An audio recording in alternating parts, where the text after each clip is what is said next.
লাইলাতুল কদরের রাতের আমল কি? 1 মিনিট। লাইলাতুল কদর মানে শেষ দশক, মানে 5 দিন 5 রাত। শুধু এশার সালাত জামাতে পড়বেন, বাড়ি যাবেন, শুয়ে যাবেন, খাবেন কম, আগে থেকে প্রস্তুতি কি? কম খাওয়া, বাস এটা হলো প্রস্তুতি। প্রস্তুতি কি? হাট বাজার কম। 11টা 10:30টায় উঠে যাবেন, একটু শুয়ে যান, এশার সালাতের পরে একটু শুয়ে যান, 10:30টা 11টাতে উঠে দাঁড়ান, 8 রাকাত সালাতে ভোর করতে হবে। চাঁপাই নবাবগঞ্জে দেবীনগরে ওরা কোরআন তেলাওয়াত করে রাত জাগে, জায়েজ নয়। ঢাকাতে ওরা বক্তব্য দিয়ে রাত জাগে, ওটাও বেদাত। তো কিভাবে রাত জাগতে হবে? এই যে কিভাবে দেখান তো দেখি। আল্লাহু আকবার। 8 রাকাত সালাত আদায় করব। আমি তো হাফেজ নই, কি পড়বো? সূরা ফাতিহা, তারপরে কি? সূরা ইখলাস, কুল আল্লাহু আহাদ, পড়তে থাকবো। আর দাঁড়িয়ে থাকতে পারি না, তখন রুকুতে যাব।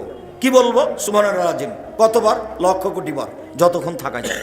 উঠে আসি, সামি আল্লাহু লিমান হামিদাহ, আবার সিজদায় যাই। কি বলবো? সুবহান রাব্বিল আলা। কতবার? যতবার চলে। উঠে আসি, দোয়া পড়ি, আবার যাই।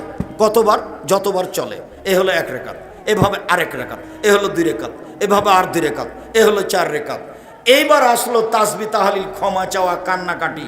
আজকেই ক্ষমা নিতে হবে রাতে। আগে ক্ষমা করো, তারপরে কোনো কথা। 2 চোখের পানি ঝরঝর করে ঝরবে।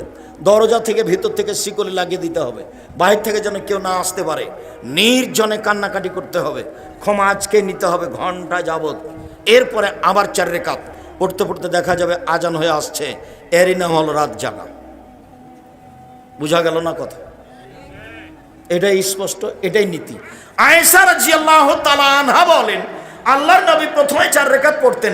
জিজ্ঞাসা করো না তোমরা, তা ছিল কত লম্বা, কত সুন্দর। প্রথমে 4 রাকাত, জিজ্ঞাসা করো না তোমরা, তা ছিল কত সুন্দর, কত লম্বা। জিজ্ঞাসা করো না তোমরা, তা ছিল কত সুন্দর, কত লম্বা। মানে যে যা লম্বা করতে পারে। পরের 4 রাকাত তাই।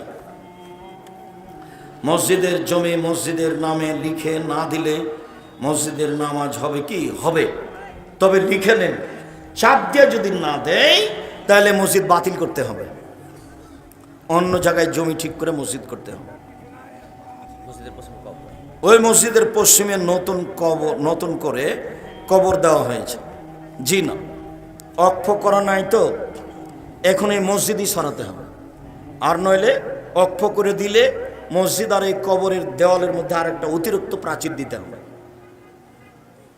নইলে মসজিদে ভেঙে ফেলতে হবে, অন্য জায়গায় নিয়ে যেতে হবে। কবরের সাথে মসজিদের খুব শত্রুতা। কবরের সাথে মসজিদের কোনো সম্পর্ক নাই, কবর দূরে।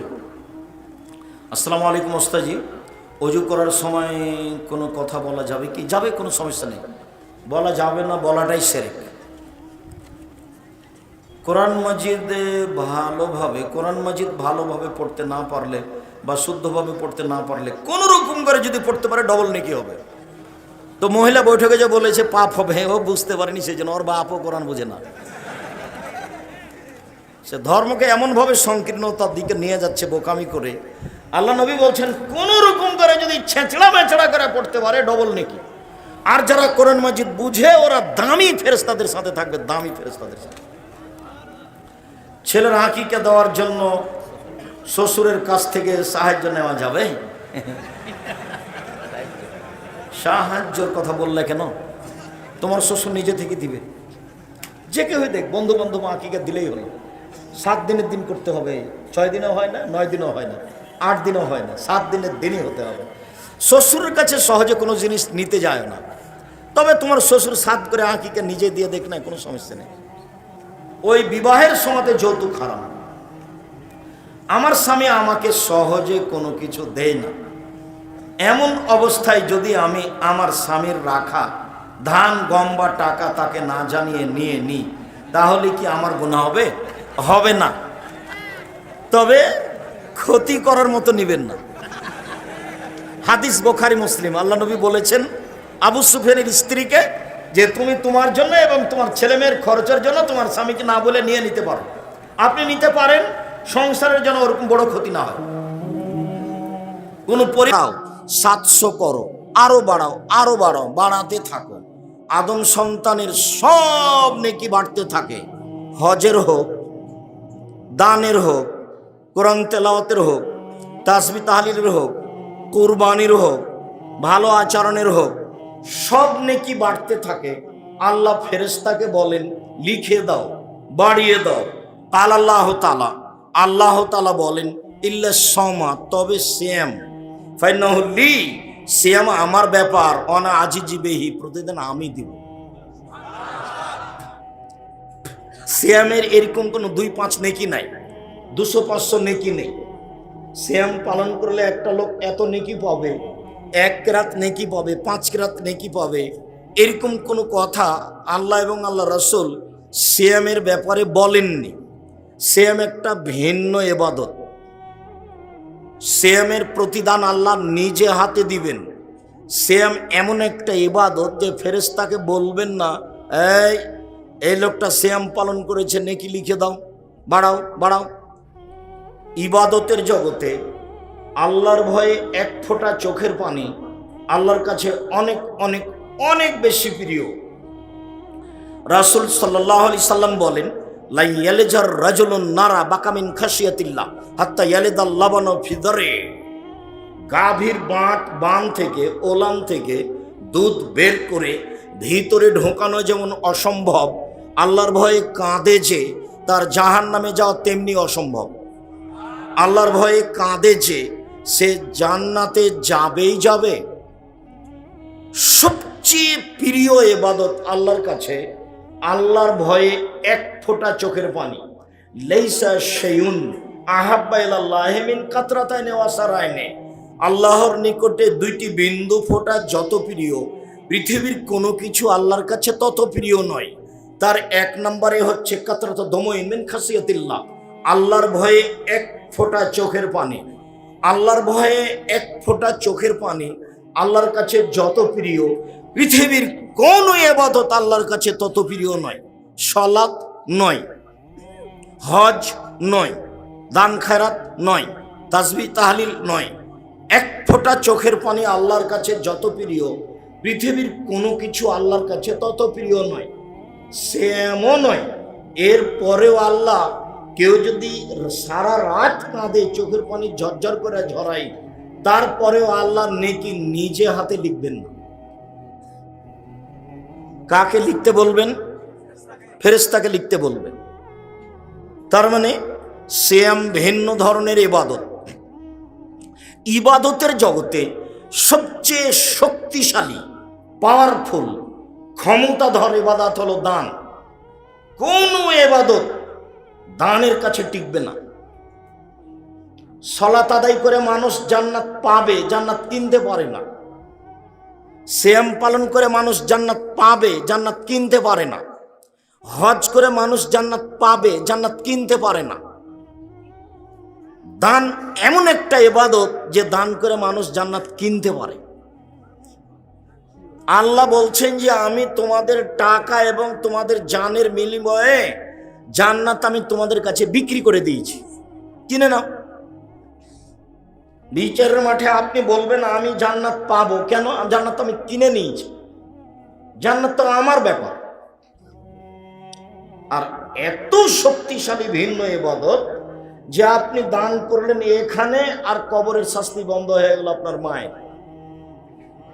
সালাত আদায় করবেন নাকি শুধু আপনার, এটা অন্য জায়গায় পার হয়ে যাবে না। ওরা ভুল বুঝেছে, কোরআন মাজিদ পড়ে নাকি কবরে বক্সিয়ে দিল। এটা হয়?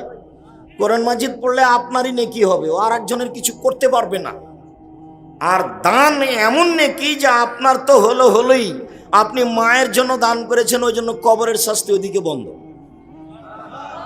আল্লাহ রাসূল বলছেন সাদকাতু সিররে তুতফু গাযাবার রাব্বি, গোপন দান আল্লাহর রাগকে মিটিয়ে দেয়। আপনি পাপ করেছেন, আল্লাহ আপনাকে জাহান্নামে দিবেন, এরকম পরিস্থিতি আছে। আপনি এই আমাদের এই নাচল মাদ্রাসা কওমি বেসরকারি একমাত্র আল্লাহকে সন্তুষ্ট করার প্রতিষ্ঠান। আপনি সভাপতি সেক্রেটারিকে গিয়ে বললেন 10,000 টাকা থাকলো, কাউকে বলা লাগবে না, এটা আপনি আপনার প্রতিষ্ঠানে খরচ করবেন।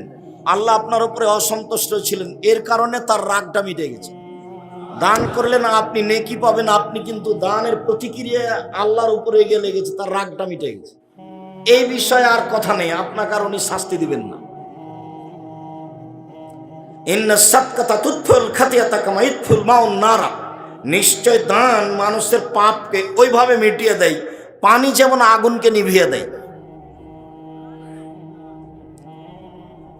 নিশ্চয় বিচারের মাঠে মানুষ দানের ছায়াতলে থাকবে। একেবারেই ভিন্ন ইবাদত। দান যতই শক্তিশালী বড় ইবাদত হোক না কেন, আসলেই শক্তিশালী ক্ষমতাধর পাওয়ারফুল ইবাদত দান। এর পরেও নেকি আল্লাহ ফেরেশতাকে দিতে বলবেন, নিজে হাতে দিবেন না। কুল্লু আমাল ইবনে আদম ইজাফুল হাসানাতু বিআশরি আমসালিহা ইলা সাবঈমিয়াতি যায়ব। পৃথিবীর মানুষ শুনে রেখো, আদম সন্তান শুনে রেখো, আল্লাহ তাআলা বলেন, আদমের ছেলে মেয়ে তোমরা শুনে রেখো, তোমাদের সব আমলের নেকি 10, 700 আরো বেশি ফেরেশতারা দিতে থাকে। তবে সেম ফাইনালি সেম আমার ব্যাপার, ওয়ানা আজিজি বেহি, প্রতিদান আমি দিব। কি দিবেন? জান্নাত দিবেন। এর তো কোনো 2-5 নেকি নেই, 200-500 নেকি নেই, বিনিময় হলে জান্নাত, যা আরো পরে স্পষ্ট হবে। সম্মানিত দিনী ভাই বোন, মধ্যখানে আবার এই ছেলে বসো, আপনাকে আমি আরো অনুরোধ জানাচ্ছি, দয়া করে আপনি কোনো কাজ করবেন না, পরে আপনি পস্তাবেন বা মানুষ আপনাকে খারাপ মনে করবে। আমি নিজেও খারাপ মনে করছি আপনাকে। আপনি নিজেকে পশু প্রাণী মনে করিয়েন না, গরু ছাগল মনে করিয়েন না। বুঝে না ওরা অন্তর আছে, বুঝে না, দেখেও দেখে না ওরা চক্ষু আছে, দেখে না, শুনেও শোনে না ওরা কান আছে, শোনে না। উলায়েকা কালানাম, তারা পশু প্রাণীর মতো, তারা গরু ছাগলের মতো, তারা কুকুর শ্রীগালের মতো, বালহুমাজাল, বরং তার চেয়ে খারাপ। আল্লাহ বলছেন মানুষ কুকুর শ্রীগালের চেয়ে খারাপ।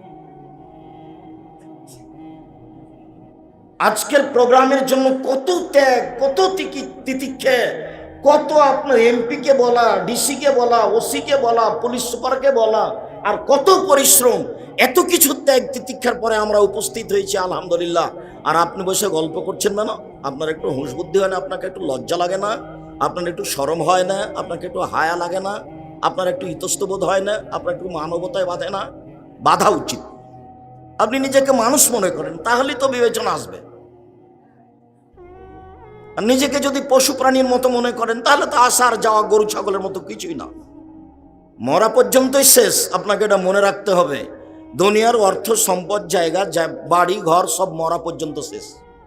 ছেলে মেয়ে আপনার কিছু করবে না, ভুল বুঝেছেন। আপনি খুব ভালো, এরপরে আপনি আপনার বাপের জন্য কিছুই করেননি, আর আপনার ছেলে আপনার জন্য করবে, আপনি এটা বুঝলেন? জীবনটা মরা পর্যন্তই শেষ, তারপরে আপনার সাথে আর কেউ নেই। জমি জায়গা ওরা পিটিয়ে গন্ডগোল করে ভাগ করে নিবে, মেরে। আমাদের গ্রামে বাপ মারা যাওয়ার পরে যখন জমি জায়গা ভাগ করতে বসলো, তখন ঢেঁকিটা কেটে ভাগ করে নিল। তো ঢেঁকিটা এক ভাইকে ছেড়ে দিবে, এটা মানতে পারলো না, যার ফলাফল খড়ি, কিছুই না। আমি এটা বাস্তব ঘটনা আপনার সামনে নকল করছি। তার মানে এটাই জীবন, কিছুই না। এতটা অঞ্চলের সবচেয়ে ধনী মানুষ হযরত আলী মুন্সি, তার ছেলে আমার পাশে বসে আছে। হযরত আলী মুন্সির বাড়িতে 4-5জন এমনি বাইরের লোক থাকতো, একজন মাওলানা, একজন ছাত্র মাদ্রাসার, একজন স্কুলের থাকতো, আর কত কর্মচারী, 30-40-100টা হাল চলতো, লাঙ্গল চলতো আবাদের সময়। তারপরে আজকে নেই। মানুষ যতক্ষণ পর্যন্ত আছে ততক্ষণ পর্যন্ত যা কিছু করবে তার, যখনও চলে যাবে মনে করতে হবে এই পর্যন্ত আমার শেষ। সম্মানিত দিনী ভাই বোন, নিজেকে মূল্যায়ন করার চেষ্টা করেন, নিজেকে অত অবহেলা করে পশু প্রাণীর মতো মনে করিয়েন না। আল্লাহ নবীকে জিজ্ঞাসা করা হল, আল্লাহ রাসূল সবচেয়ে বুদ্ধিমানকে? এটা জিজ্ঞাসা। আইয়ুন্নাস আকিয়াস, সবচেয়ে বুদ্ধিমানকে? এটা জিজ্ঞাসা। তখন আল্লাহ রাসূল বলছেন, সবচেয়ে বুদ্ধিমান হচ্ছে ওই যে মরণকে স্মরণ করতে পারে, এ হলো বুদ্ধিমান।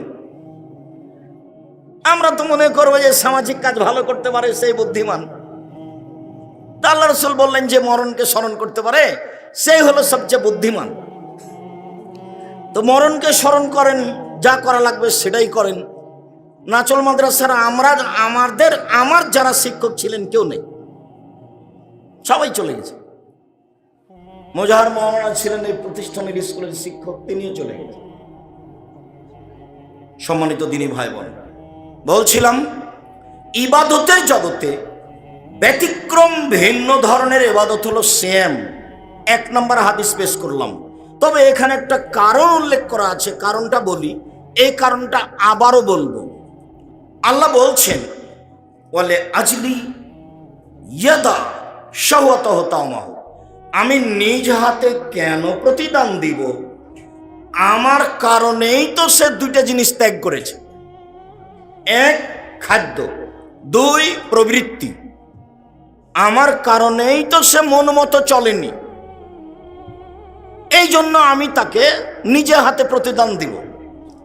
আমার কারণে সে 2টা জিনিস করেনি, 1 খাদ্য খায়নি, 2 প্রবৃত্তির অনুসরণ করেনি, মন মতো চলেনি। প্রবৃত্তির অনুসরণ করে কে? মন মতো চলে কে? সকালে ওইটা দাড়ি চাঁচে যে, টাকনো নিচে পায়জামা প্যান্ট লুঙ্গি পরে যে, মন মতো চলে সে। দোকানে বসা মানুষের বদনাম গীবাত পরনিন্দা আড্ডা পিটে যে, মন মতো চলে সে। সুদ ঘুষ খায় যে, মন মতো চলে সে। মন মতো চলে যে, রোজা থাকে সে, উপবাস থাকে সে, সে সিয়াম থাকে না। তার মানে সিয়াম